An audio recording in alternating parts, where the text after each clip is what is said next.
Bismillahirrahmanirrahim. Assalamu alaikum. So today we will talk about the human digestive system. तो human digestive system की जब हम बात करते हैं तो आपको पता है डिफरेंट कंपोनेंट्स ऑफ फूड हमने लास्ट टाइम डिस्कस किए थे और हमने कहा था कि डिफरेंट सोर्सेज ऑफ फूड है वो डिफरेंट जो कंपोनेंट्स हैं वो हमें मिलते हैं। तो इन डिफरेंट कंपोनेंट्स में से जो इनके डिफरेंट फ़ायदे होते हैं हासिल करने के लिए ज़रूरी है कि उनको ब्रेक डाउन करके सिंपल सब्सटेंसेस में कन्वर्ट किया जाए दो जो कि डिफ्यूज़ेबल हो जाए। ठीक है, डिफ्यूज़ेबल मॉलिक्यूल्स हो। ठीक है, ये जो भी हम फूड खाते हैं प्रोटीन, कार्बोहाइड्रेट्स, वाइटामिन, मिनरल्स, ये सारे नॉन डिफ्यूज़ेबल फॉर्म में होते हैं। तो हमको ज़रूरत पड़ती है कि हम जो है वो उसको डिफ्यूज़ेबल फॉर्म में कन्वर्ट करें ताकि हमारी बॉडी के सेल्स तक पहुंच सके। ठीक, तो उसके लिए फिर हमारा जो डाइजेस्टिव सिस्टम है ह्यूमन का वो एक्शन में आता है, starting from your mouth till your intestine जो है वो डाइजेशन होती है और डाइजेशन के बाद जो है वो आपके इंटेस्टाइन में वो जो स्मॉलर सब्सटेंसेस होते हैं वो एब्जॉर्ब होते हैं इनटू ब्लड। अच्छा, उसके बाद पे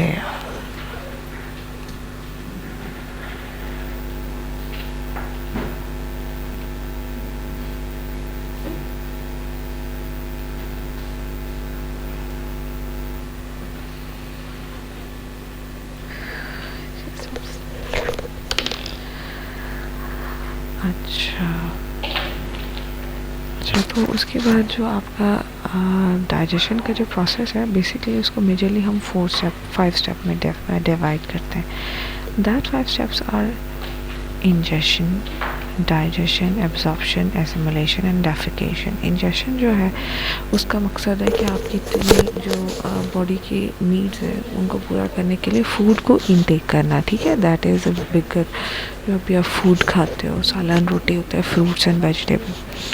डाइजेशन में जो है वो प्रॉपरली जो फूड है वो स्टेप बाय स्टेप जो है वो डाइजेस्ट होता है, ब्रेक डाउन होता है कॉम्प्लेक्स फॉर्म से सिंपलर फॉर्म्स में।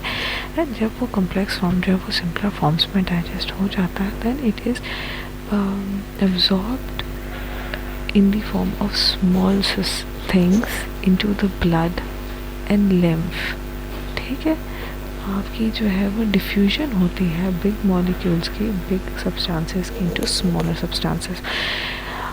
तो इसको बोलते हैं एब्जॉर्प्शन। एब्जॉर्प्शन किस में होती है? ब्लड के अंदर उसकी एब्जॉर्प्शन होती है। एंड फाइनली जब वो ब्लड में आ जाता है तो ब्लड का काम होता है उसको डिफरेंट पार्ट्स में पहुंचाना और different parts of the body में जाने के बाद वहाँ पे एसिमिलेट हो जाता है इनटू रिक्वायर्ड फॉर्म।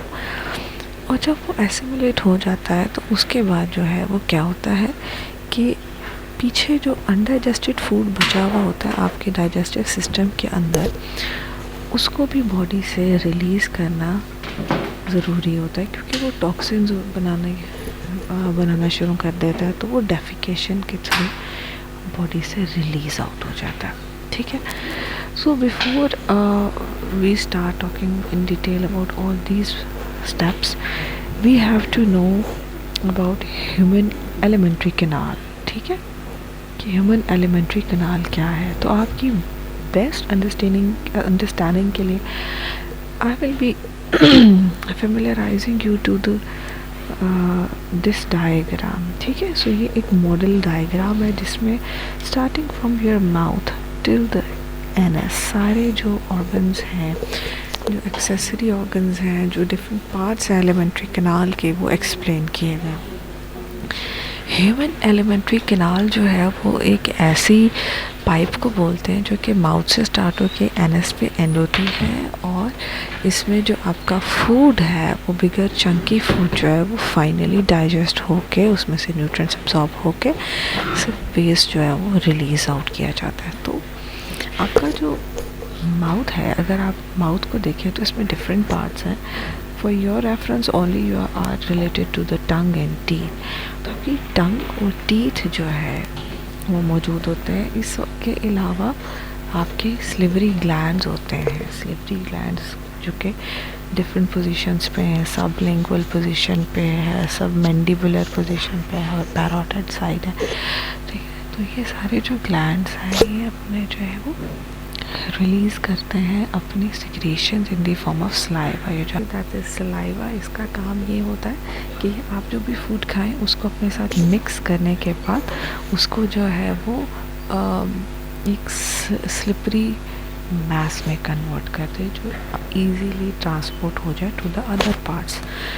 तो आपके जो माउथ है उसमें आपके टीथ जो है वो फूड को ग्राइंड करते हैं, and after the grinding and mixing of saliva with the help of the mouth, वो आपके उसके बाद यहाँ पे हलक में आता है। इसको हम बोलते हैं फेरेंक्स पोर्शन। फेरेंक्स में जो है ये जो रीजन है ये कुछ खास रीजन है, इसको हम डिटेल में पढ़ेंगे कि फेरेंक्स के रीजन में ग्लॉटिस एंड एपिग्लॉटिस होता है। ये इस रीजन में ये छोटा सा फ्लैप होता है। जब आप खाने को स्वेलो कर रहे होते हो तो ये रेज हो जाता है और ये ऊपर वाला फ्लैप और ये नीचे वाला आपस में ज्वाइन हो जाते हैं, जिसकी वजह से आगे वाली जो आपकी ब्लू कलर की ट्रैकिया है रेस्पिरेटरी पैसेज, इसमें आपका फूड नहीं जाता और फूड जो है वो आपका यहाँ से एसोफेगस में आता है। एसोफेगस से ट्रैवल करता करता फूड जो है वो आपके स्टमक में आता है। स्टमक में डिफरेंट जो है वो डाइजेस्टिव जूसेस होते हैं, एंजाइम्स होते हैं, हाइड्रोक्लोरिक एसिड होता है जो कि मोस्टली प्रोटीन्स को डाइजेस्ट करता है। और आपके जो माउथ रीजन है उसमें ज़्यादातर शुगर्स और कार्बोहाइड्रेट्स जो है सिंपलर फॉर्म वाले वो डाइजेस्ट होना शुरू हो जाते हैं। फिर आपका आफ्टर स्टमक फूड आता है स्मॉल इंटेस्टाइन में। This is red colour small intestine. इसके भी 3 पार्ट हैं, ड्यूटेनम, जुजिनम एंड इलियम, और इनके भी अलग अलग फंक्शंस हैं जो कि हम आगे डिस्कस करेंगे। और इसके साथ साथ आपका एक ग्लैंड है, बहुत बड़ा ग्लैंडुलर स्ट्रक्चर लिवर है, जिसके साथ गॉल ब्लैडर भी एसोसिएटेड होता है। ये लीफ लाइक ये ग्रीन कलर का। और इसके अलावा ये अगर आप ऑरेंज कलर का लीफ लाइक स्ट्रक्चर देखें, इसको बोलते हैं पैंक्रियास। ठीक है, इसके बहुत सारे फंक्शन है। ये जो है वो इंसुलिन भी बनाता है, आपकी शुगर को, मेटाबॉलिज्म को कंट्रोल करता है, और इसके अलावा ये डाइजेशन में भी रोल प्ले करता है। तो जो भी सिक्रीशंस गॉल ब्लैडर में बन रही होती हैं या पैंक्रियाज में बन रही होती हैं और जिन्हें डाइजेशन में रोल प्ले करना होता है, वो इन पाइप्स के थ्रू, जिनको बोलते हैं common bile duct and pancreatic duct, इसके थ्रू स्मॉल इंटेस्टाइन में इंटर हो जाते हैं। ठीक है, स्मॉल इंटेस्टाइन जो है it communicates to the large intestine, और यहाँ पे ये फिंगर लाइक प्रोजेक्शन अपेंडिक्स होती है। और यहाँ से फिर ये आपकी इंटेस्टाइन जो है 3 पोर्शन में डिवाइडेड होती है, transverse clone, ascending clone, descending clone. ठीक है, असेंडिंग ऊपर जाने वाली क्लोन का पार्ट, डिसेंडिंग नीचे आने वाला क्लोन का पार्ट, और ये ट्रांसवर्स दाएं से बाएं जाने वाला। ठीक है, after that there is a sigmoid colon and then rectum. ठीक है, शेप के हिसाब से इनके डिफरेंट नाम है। आपने जो अपनी बुक में बताए हुए, आपकी बुक में ये वाली नहीं बताई हुई, आपको याद भी करने की ज़रूरत नहीं है।